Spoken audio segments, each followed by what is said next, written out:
defining moment of Damian's career that I've seen would have been from when we were in South Africa at the World Surfing Games. And he came up, so he had like the heat of death. He was against Paulo Barcelos, who's like the world professional champion, and he was against South Africa on his home turf, and he was also against a Hawaiian guy. Basically, Damian went out there and stuck to his game, surfed the peak up the beach. Totally, there was no tactical approach to it whatsoever. He just went out and surfed the other competitors off the face of the heat.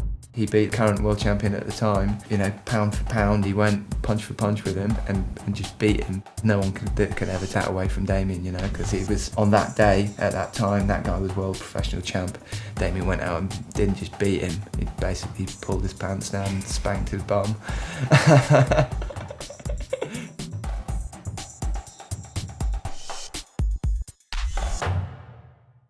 The first memory I have of coming across him, if you like, was at a competition. Damian sort of turned up in a Pink Ladies wetsuit. And then when he hit the water, he sort of blew everyone away, and he was in the division below me. Luckily I was in the under-18s and the Opens, and he was in the under-16.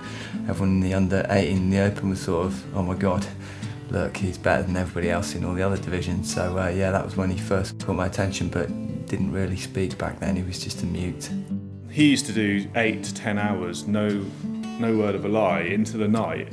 I don't know what was wrong with him. Like, he just had that extra thirst, extra love. Once he started like the surfing side of it and he got a wetsuit, we just couldn't get him out of the water. He spent hours and hours and hours in front of a television watching surfing videos. I don't think there's many guys out there that are as dedicated to bodyboarding as Damian. Like in Madeira on holiday, when the rest of the Madeiran surfing community were out wearing helmets in front of massive rocks, and he just plops into the sea and paddles off, it makes me feel quite nervous. My favourite manoeuvre would be probably not one manoeuvre, just like a combination of moves on one wave at one time. So say you do one big aerial trick or backflip and then land that trick and then go into another trick. It might be getting a tube or cover up. So when you finish the wave, you think you pretty much nailed that wave. The first time I got exposure in a magazine was probably just after winning this 360 series. They came down to Patrice, which would be my local break, and Mike Sell, the photographer at the time, was taking shots, and a few black and white shots got published, and at the beginning it was a newspaper style magazine. Classic, really good pictures of him and sequences of him that I've used for instruction articles time and time again, because he's pretty textbook in his approach. So yeah, he's had loads of good coverage. I remember when I was about maybe 15 or 16, I believe Billabong approached potentially 360 Mag to see who they reckon is worthy of being sponsored by Billabong. From that point onwards, and he was like, you know, up there with all the best, and was invited on photo trips, scored lots of cover shots, and got really high profile sponsors that pushed him through their adverts. So yeah, from that point onwards, he hit the pages and got a lot of media coverage. I went with Billabong and didn't look back really.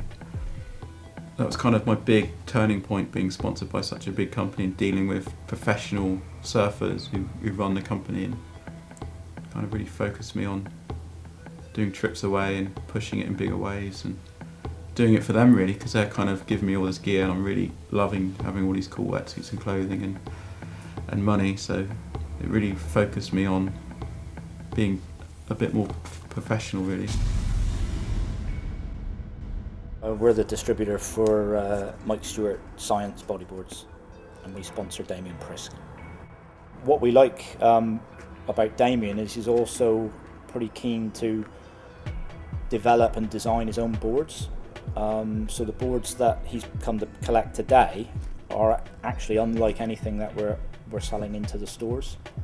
He's got his own ideas on design aspects, and luckily we're able to get these boards custom made for him. When he got better and better and he started going to Hawaii, you know, you do think, ooh, I won't tell Mum where he's gone and what he's doing, to the sense that, you know, if she knew, it was pretty sketchy. Well, I know for a fact that when I first went to Hawaii with him, he sort of was still young then and quite quiet, and still very focused on his bodyboarding, and his style and his approach sort of got people talking about him.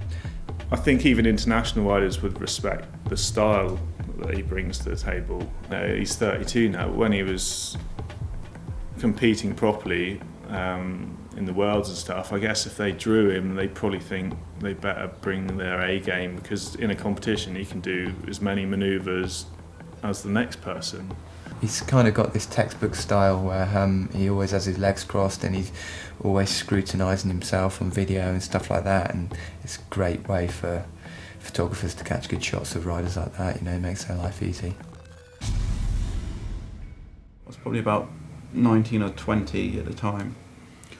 I remember just finding a lump on one of my testicles and just thinking, and there wasn't really much talk about any kind of lumps about, was it about 10, 11 years ago? So I just wasn't really aware. I was just kind of a naive little person thinking that's probably not right. And it's probably been there for months and months prior to me kind of being in Hawaii, thinking when I get home I'm going to have it checked out. But anyway, when I got back to the UK, I went to the doctors all hush-hush, didn't tell my parents, didn't tell any friends. So I think a week later I went to the doctor's surgery, and then he just said I got testicular cancer, just like that. Okay, so what happens now? He goes, well, you need to have an operation. I go, well, what if I don't do anything about it now? You know, I said, what's the bottom line? And he said, you'll be dead in about 2 years. He'd got up early and gone out. Well, I thought he'd gone surfing, because wherever Damian went out, he went surfing. And he'd been to the doctor to get all his test results. And I was bathing my grandson, and he just shouted up to me, Mum. You said what, I think. What, You yeah. know, what do you want now? I'm busy. And he just shouted out, I've got cancer. Just said, what are you talking about? What are you on about? I go, yeah, I've had ultrasound, I've been to the doctors, and I've got cancer. So that was kind of a bit of a shock to them. They didn't really believe that I had it, because I'd done all this kind of sneaky stuff before I ended up moving back. But that was kind of the start of a long road of dealing with the big C, really. He knew that he had, you know, at the time when it happened, he was on the verge of becoming Britain's first pro bodyboarder on the world tour, and he had backing from Billabong and things like that. And if he didn't know that he had that to go back to, you know, it's pretty much the dream lifestyle, then he wouldn't perhaps have had the drive to go through it. You know, everybody's got that drive to want to continue to live, but if you've got this goal that you're striving to achieve, and he's kind of real close when he got struck down by this disease, and you know, I think it's only going to have spurred him on. So yeah, maybe bodyboarding did help him get through it. I don't even know how the boy handles his emotions, because, you know, it doesn't seem to affect him like anyone else. Basically been given a dream, like ever since I was a little kid. I've been following all the professional bodyboarders, thinking one day I'd love to be professional and love to surf and compete against these guys and just kind of be professional and get paid to surf. And that was almost there, and then I got ill, and then that kind of took it away, really. So afterwards nothing really changed. I just wanted to surf loads and get in the sea as much as possible.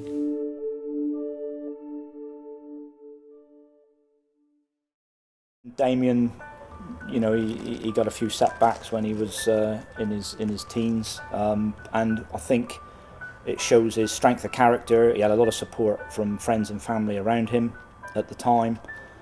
Just as far as we were concerned, supporting him with the boards and stuff, it was almost as if he didn't miss a beat. He was always upbeat, strong, never let anything get him down. He almost became the ultimate sort of fit machine after that, even more so than before. Just got on this program where he's working out and he's going to the gym all the time, and he was surfing as he does now more than anybody else that I know. He suddenly turned into this like full-on Hulk of a man. Absolutely broke me to saw his physique. He was buffed out, and you know, just went from this kind of guy that was ill and at the bottom of, you know, of his game, to somebody who just came out of it and was just fully ripped and sort of full-on bodyboarding machine then. So if anything, it worked for the best, you know. I'm sure that he wouldn't look at it at the time, but he came out of it even fitter, faster and stronger, you know. So so if there is one positive to draw, it's that.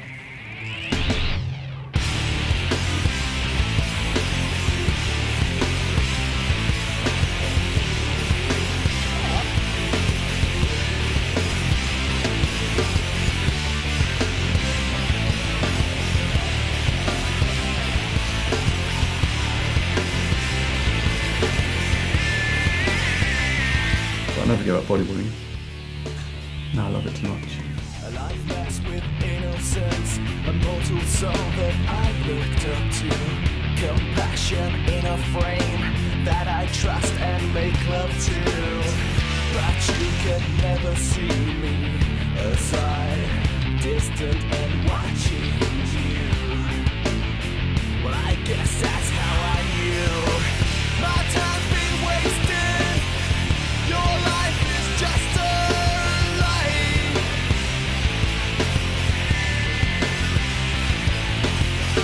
Why can't you smile? Can't you laugh with me?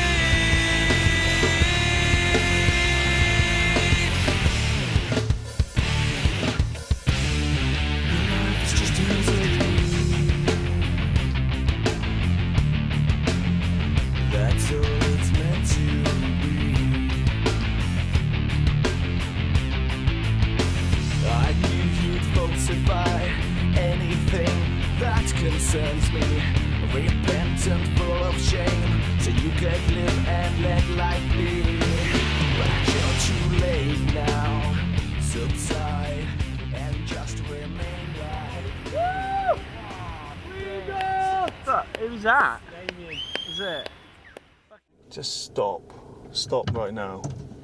Take it easy.